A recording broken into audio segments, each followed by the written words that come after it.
Olá pessoal, hoje eu quero trazer para vocês dois tópicos, ainda ligado na questão de encadeamento de acordes, que eu julgo ser importantes. Eu não quis colocar no outro vídeo para não sobrecarregar, porque a gente já tinha muita informação ali, eu achei que não valeria a pena a gente ficar tumultuando, né, demais. Então eu vou trazer essas duas matérias hoje. Bom, o primeiro ponto é o seguinte, como eu expliquei na aula de encadeamento, nós trabalharemos com baixo, na clave de Fá, e mais três vozes, por enquanto, na clave de Sol. É claro que essas vozes, como eu disse, a nota que estiver figurando no baixo, ela não precisa estar no grupo de acordes da voz superior. Mas vamos supor que aconteça um fato qualquer que te obrigue a colocar a nota do baixo na formação do acorde superior. Eu estou dizendo isso para acordes de quatro sons. Porque nas tríades não, de todo jeito você vai dobrar a fundamental. Mas se você estiver trabalhando, por exemplo, com um acorde de sétima, o ideal é que você omita, né, a fundamental lá em cima, porque ela já está no baixo e trabalha com as outras notas. Mas vamos supor que por uma eventualidade você precise dobrar a fundamental, porque ela foi prolongada, alguma coisa assim. Aí, qual que é o processo? Aí você vai, ao invés de omiti-la, né, porque não vai ter jeito que ela vai estar lá, aí você vai ter que só mais duas notas para adicionar. Então eu sugiro que você, em acordes de sétima, adicione a sétima e a terça, entendeu? Então eu vou fazer um exemplo aqui, ó. Vamos supor que eu tenho um acorde de Dó7, por exemplo.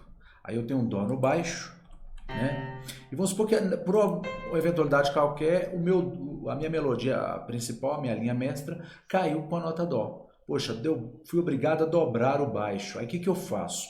Eu teria que adicionar duas notas. Eu adiciono a sétima, né? E a terça. Aí eu vou omitir a quinta.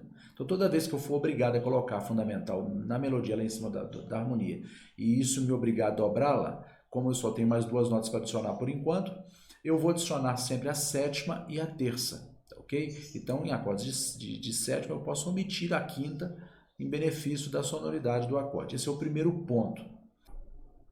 Outro ponto interessante é quando a gente tiver com a fundamental na melodia, né, da linha mestra, e o acorde for de sétima maior.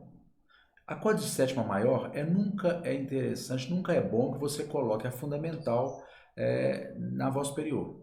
Por quê? Porque em benefício da sonoridade, para evitar certos atritos sonoros, a gente busca entre a primeira e a segunda voz do bloco, as duas primeiras vozes superiores, é claro, a gente evita o intervalo de segunda, principalmente menor. A segunda menor, ela não é interessante. A segunda maior é tolerável, dá para colocar, não tem problema não. Em acordes dominantes é até interessante. Mas a segunda menor, por exemplo, dó e si, igual a gente está ali, ó, não é interessante. Tanto é que quando isso acontece, a maior parte dos livros de orquestração vai pedir que você troque a sétima pela sexta, né?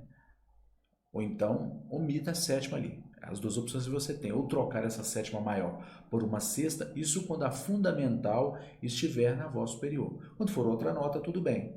Mas esse encontro nas duas primeiras vozes não é interessante. Agora, já nas vozes intermediárias, não. Se você precisar produzir esse encontro, esse atrito é até interessante, porque ele cria ali o que o Marcelo Amazonas sempre fala, né? Ele busca sempre essas sonoridades em grau conjunto, semitom, que ele acha muito interessante isso. Então talvez é até interessante também. Agora eu quero trazer para vocês também uma outra possibilidade que ela é muito interessante que vocês conheçam, porque pode ser que em alguns momentos, buscando ali aquela boa relação com a linha melódica, que nós vamos pôr depois, né, com a melodia da música, pode ser que você precise de recursos como esse que eu vou apresentar agora aqui, que é uma mudança de posição no grupo superior ali, na estrutura superior que está na clave de Sol. Às vezes você precisa mudar de posição dentro do mesmo acorde. Mas para quê? Para criar, de repente, um acompanhamento melhor ao relevo da melodia e às vezes até para criar um movimento interessante no corpo da harmonia. Para que ela não ficar com uma harmonia muito estática, você pode muitas vezes lançar a mão desse recurso de estar fazendo uma mudança de posição ali em cima. De que forma é isso? Vamos executar esse pequeno encadeamento aqui. Ó. Eu vou colocar aqui primeiro as notas do baixo, né? Vou criar o baixo de uma vez.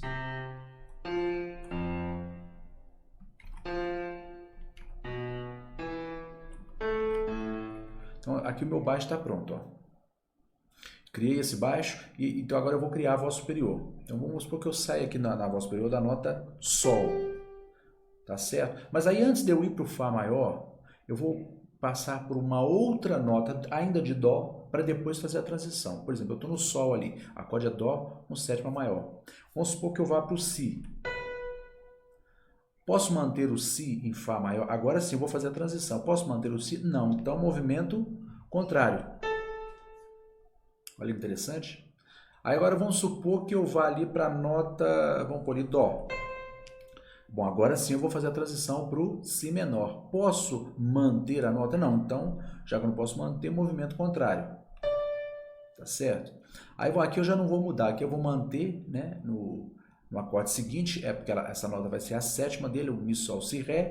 E agora, como a gente aprendeu, quando a sétima está nessa voz superior, no próximo acorde ela resolverá sempre descendo, porque em acordes dominantes isso sempre vai acontecer.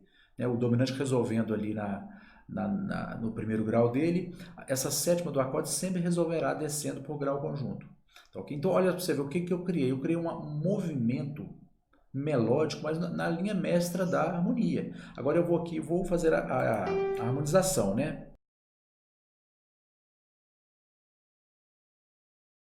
Olha que interessante. Olha como é que eu criei aqui toda uma estrutura que criou movimento para a harmonia, não é mesmo? Então é isso. Eu queria trazer esse adendo, né, para a gente complementar as informações que foram passadas na aula sobre encadeamento. E eu acho que é interessante que vocês saibam esses tópicos também, porque são de grande valia. Vai poupar trabalho, vai poupar aquela coisa de depois eu ter que trazer isso lá na frente. Então a gente já vai trazendo agora para que você já se familiarize também com essas estruturas que a gente está colocando, para quando for a gente começar a trabalhar no arranjo propriamente dito, vai ficar até mais fácil, porque vocês já vão ter um entendimento bem mais claro da forma de se dispor ali na questão harmônica. Tá ok? Então é o que eu tinha para a gente complementar, e com base no que a gente já viu até hoje, a gente já viu desde a formação dos acordes, pelas suas estruturas, suas configurações, o seu encadeamento. Eu acredito que agora sim a gente já pode começar a aliar isso que a gente aprendeu a um processo melódico, ou seja, usar isso dentro de música, dentro de arranjo. A gente vai começar a esboçar as nossas primeiras harmonizações de melodia. Isso é muito interessante, é o nosso próximo passo agora. E aí vocês vão ver que tudo isso que a gente aprendeu, que é pouco, mas já dá para fazer muita coisa, já dá para produzir muito material de forma tranquila, de forma simples e que muitas das vezes já atende aquela sua necessidade. Para você que dá aula, para você que tem alunos que precisam tocar peças mais simples, que precisam tocar peças preparadas especificamente para eles, para a formação que você tem. Então já pode começar a trabalhar com essa demanda, tá ok?